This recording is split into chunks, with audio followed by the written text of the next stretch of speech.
Hello guys! Magandang buhay! Ayan. Concern lang naman ako sa yung mga nagda-download ng mga apps dyan, guys.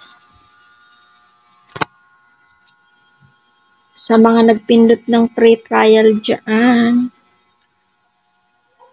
Gawin nyo na agad at baka mabawasan ang inyong GCash after 3 days trial.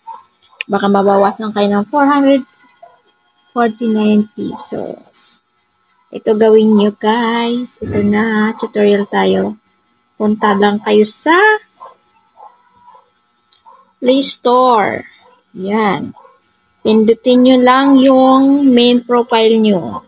Profile pic din. Yan. Then punta kayo sa Payment and Subscription. Ayan. Pindutin nyo lang to. Ayan. Punta kayo sa subscription. Ayan. Diyan makikita ako wala akong kahit na anong sinubscribe or dinownload ng mga apps para mabawasan ang automatic kasi po nagbabawas yan.